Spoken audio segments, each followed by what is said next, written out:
I wanted to talk about an article by William Lane Craig, which PZ Myers posted on Pharyngula a few days ago, which really highlights just how repulsive his apparently divinely commanded morality is, and also what Aaron was saying about, lying for Jesus. I think probably the easiest thing is if I just read what he says. I know it might be a bit painful, but I won't do the voice, so at least that's okay. Okay. William Lane Craig says, so Christian theologians of all stripes have to face the challenge posed by animal pain. Here, recent studies in biology have provided surprising new insights into this old problem. In his book, Nature, Red in Tooth and Claw, Theism and the Problem of Animal Suffering, Michael Murray distinguishes 3 levels in an ascending pain hierarchy. Level 1, information-bearing neural states produced by bad stimuli resulting in aversive behavior. Level 2, a first-order subjective experience of pain. Level 3, a second-order awareness that one is oneself experiencing pain. Spiders and insects, the sort of creatures most exhibiting the kind of behavior mentioned by Ayala, experience level 1, but there's no reason to attribute level 2 to such creatures. It's plausible that they aren't sentient beings at all with any sort of subjective interior life. That sort of experience plausibly does not arise until one gets to the level of vertebrates in the animal kingdom. But even though animals like dogs, cats, and horses experience pain, the evidence is that they do not experience level 3, the awareness that they are in pain. For the awareness that one is oneself in pain requires self-awareness, which is centered in the prefrontal cortex of the brain, a section of the brain which is missing in all animals except for the humanoid primates. Thus, amazingly, even though animals may experience pain, they are not aware of being in pain. God, in his mercy, has apparently spared animals the awareness of pain. This is a tremendous comfort to us pet owners, for even though your dog or cat may be in pain, it really isn't aware of it, and so it doesn't suffer as you would if you were in pain. Yeah, I read that. So it was about kittens.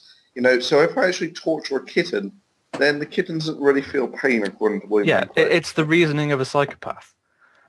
And the great thing about it is that the thing he mentions about the prefrontal cortex is just completely wrong. Yes, I mean it's not as well formed, but it's still present, isn't it? I think someone PZ Myers mentioned that the only difference in primates is they have an internal granule layer, but that's also present in what did he say? Some other type of animals which are sort of lower, as it were. You got the elephants, the whales, and the pigs, I think, are all self-aware. Yeah, and I mean, sorry, people argue against...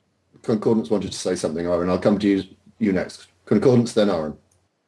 Well, it even, doesn't make any sense, but isn't that interesting, the kinds of conclusions that they're forced to conclude? No one who owns a dog or cat believes that they're not aware of their own pain. If they weren't aware of their own pain, then their behaviors would be very different, right? They wouldn't be running away from painful stimuli. It wouldn't be so easy to condition. All these things that it requires that William Lane Craig deny what is evidently true in order to, it's just exactly what I said before. He has to come to this conclusion. And if it means steamrolling over obvious facts, then that's where he really reveals how dishonest his philosophy is. And on top of that, just so you know, according to this line of philosophy, you could torture babies until they develop a frontal cortex and know that God, in his divine wisdom, has decided that the baby won't feel pain because it's not got a prefrontal cortex yet. Yeah. Sorry, go ahead. I was just going to say that, again, we don't have to have any consistency. It doesn't have to align with the facts. You don't have to take other observations into account. You know that dogs dream and that they have vivid dreams because they express this in their sleep. We just put down a dog yesterday. My wife's very much loved this dog, and we had to put it down because of extensive cancer. It was very obviously aware of its pain. We could see that it knew that it was in pain, and it knew exactly where and how the pain was coming in. And to say something like this implies to me that he has Mr. Craig is definitely missing a large element of the humanity that he professes to be so superior in. It's very disturbing that people like this will make arguments like this for the sake of morality, and that they lie habitually for the sake of something they declare to be absolute truth. The irony is overwhelming. I mean, that level of lack of empathy, which seems great. I don't really listen to him a great deal, but that he seems to be expressing. It does draw parallels, to me anyway, with the likes of Venom. Amputees do not deserve their limbs. Right, you're apathetic, you're sociopathic, is what it comes down to being. While claiming to be, you're claiming your humility, but you're claiming it before God, who you're claiming gives you all your authority and makes you the center of the universe because you were the reason the universe was created, but you're humble. We had this... sorry, if I can just get in real quick. Okay. We had this... what? Yeah, go Almighty and then back to the caller. I used to have a black lab who also got put down a long time ago. And anyone who's had a Labrador Retriever, I think especially black labs, they're very intelligent, very personable breed, and they seem to have a more complex variety of emotions than you see even typically in other dogs who are relatively intelligent members of the animal kingdom. And he had this rubber ball that he was always tossing around. It wasn't like a hollow one. It had a solid core, so he could chew on it all day, and he just couldn't destroy it. And it was his best companion, and he dropped this little slobbery mess of a ball covered in hair from rolling around on the floor and dirt, and he'd want you to throw it, but you wouldn't want to touch it because it was disgusting. And he's always juggling the ball, in his mouth, throwing it up with his mouth and catching it all day, every day, playing with it. And then one time he was throwing it, and it got away from him, and it fell into the fireplace, and it was laying there in the embers. So we fish it out, roll it across. He goes over, picks it up, juggles it once, and then drops it.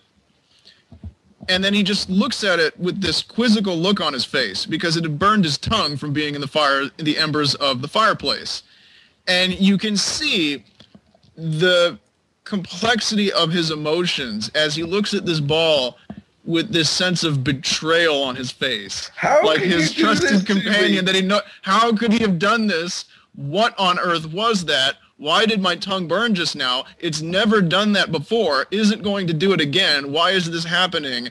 I think that we all too often judge the intelligence of animals based on whether we can get them to communicate or interact with us in a meaningful way. And, Craig's dismissal of the at least partial sentience and self-awareness of many of the more intelligent animals is just... aside from what we might see as its reprehensible overtone, it just shows its utter ignorance of biology, because human beings were like any other animal once. The development of our brains was very gradual over a long period of time, and it's one of those classic Eubulides heap type paradoxes. At what point did we become sentient, whereas we were not before? At what point did we have... Can I just raise one issue?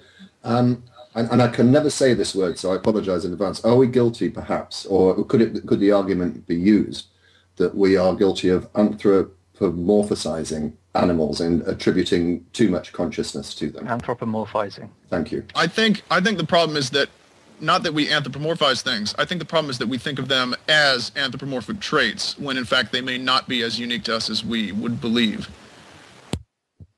Yes, another thing that we're missing is when people first started making movies about artificial intelligence and devising robots and such, you end up with people like Data from the second generation of Star Trek, where you have an equivalent intelligence in the way that it thinks.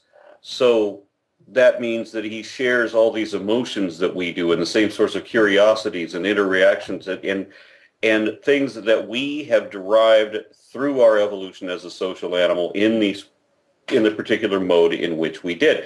One of the things we do when we look at other animals is we think we sort of superimpose our evolution and our desires and our capacities onto them. Okay? I mean, I have this guy right here. He thinks completely different about everything than I do. He's highly intelligent, but if he were of equal intelligence to myself, he would not think the way that I do. He would have different sets of judgments and values and everything than what I have, because he's a different species. If we were to encounter an alien race, they also would not think the way that we do. I'm sure we would communicate some way, mathematically perhaps, but we wouldn't go out and have a pint together. You know what I'm saying? I mean, we wouldn't be on that same level. We wouldn't value the same things the way they did in the old movie Mars Needs Women, where they're exactly like we are, and they want exactly the same things that we do. But even though that's true, I mean, there's a danger of getting into, evo-psych bullshit here, but when it comes to other things that we see which are kind of anthropomorphizing and kind of not in other social animals like dogs and cats and stuff, is it not plausible that the social aspects and particularly things like emotions could have evolved further back in our ancestry such that we share pretty similar things, and that's how we're able to recognize it?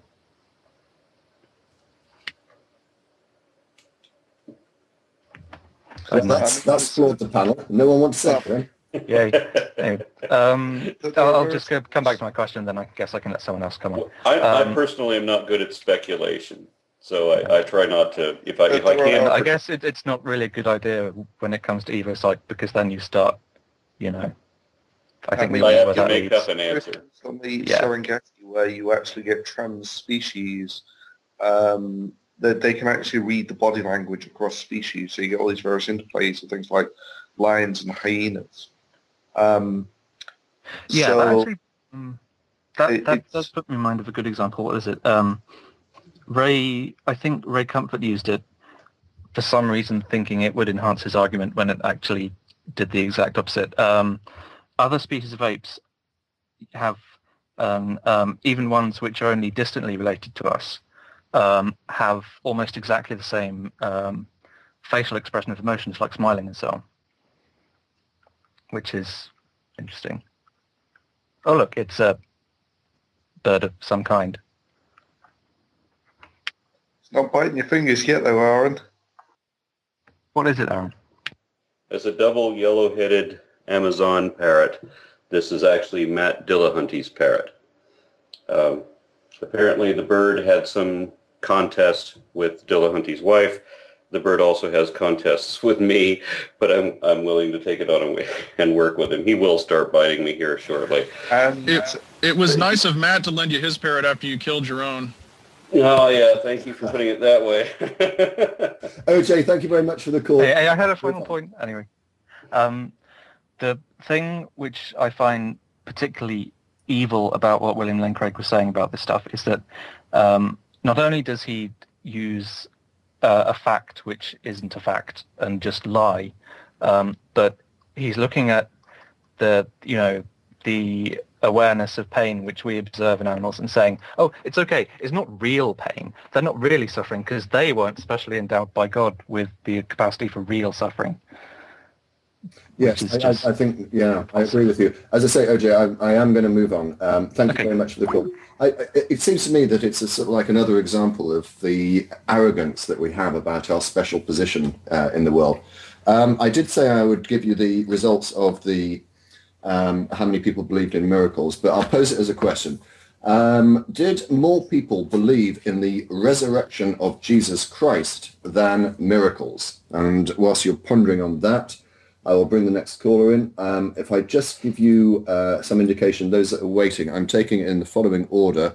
I'm going to take integral math next, then Nick, then Klingshaw, and I know that there's another person who's waiting. We will get to you if we can. Whilst you're doing that, I got the first two quiz questions wrong, so I'm going to say that more people believed in the resurrection than believed in miracles in inverted commas. Okay, well, your record for being wrong continues.